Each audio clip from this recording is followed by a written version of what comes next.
এবং যার বিরোধিতা করতে থাকেন দীর্ঘ সময় ধরে, তখন একটা সচেতন প্রয়াস থাকতে হয় যে সে কি আর আমি তাকে কি দিয়ে বিরোধিতা করছি। না হলে বিরোধিতা যাকে করা হচ্ছে তার অনেক বৈশিষ্ট্য ধীরে ধীরে নিজের মধ্যে আত্মীকৃত হয়, অজান্তেই, যাকে বলে আনকনসিয়াসলি, অলক্ষ্যে নিজের ভিতরে এমবেডেড হয়ে ওঠে।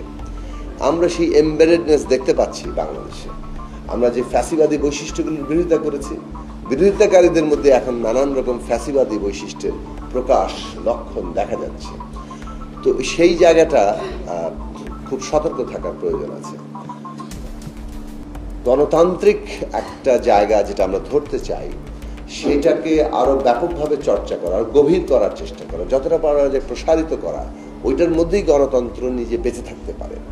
ওটারই একমাত্র শক্তি, যে শক্তির উপর দাঁড়িয়ে ফ্যাসিস্ট কিংবা যে কোনো ধরনের বিদ্বেষী ব্যবস্থাকে আমরা লড়াই করতে, সেটাকে যদি কেউ গুরুত্বহীন ভাবে, অতি আদর্শবাদী ভাবে, এগুলো আসলে নন প্র্যাগম্যাটিক কথাবার্তা এগুলো বলা হয়, তার পরিণতি আমরা জানি। প্র্যাগম্যাটিক হতে যাওয়ার খুব দ্রুতই ওভার প্র্যাগম্যাটিক হয়, এবং ওভার প্র্যাগম্যাটিজমের অধঃপতন কতদূর পর্যন্ত যেতে পারে সেইটা আমরা আমাদের চারপাশের ইতিহাসের মধ্যে বহু দেখছি। ফলে এই জায়গাগুলোকে গুরুত্বহীন করার ব্যাপার নেই। আমাদের দেশে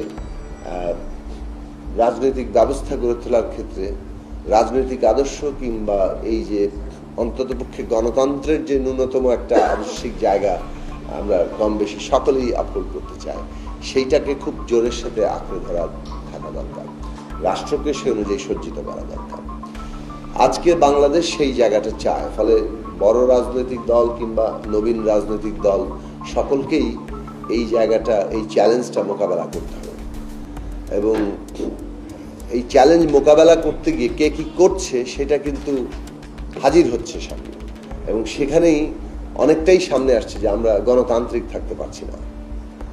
এমনকি খোদ সরকারও, যারা দায়িত্ব নিয়েছেন অন্তর্বর্তীকালের জন্য, তারাও যে একটা গণতান্ত্রিক চর্চার দৃষ্টান্তকে আরো বাড়িয়ে তুলবেন, সেই জায়গাটাও অনেক ক্ষেত্রেই ঘাটতি দেখা যাচ্ছে, যার ফলে অনৈক্য তৈরি হচ্ছে, বিরোধ এমন পর্যায়ে যাচ্ছে যে ঐক্যের যে ন্যূনতম প্রয়োজনীয়তা, মানে যে একেবারে বটম লাইন, সেইটা পর্যন্ত ভেঙে ফেলার উপক্রম হচ্ছে। আজকে এই পরিস্থিতি এসেছে কতগুলো বড় এই ঘাটতির কারণে।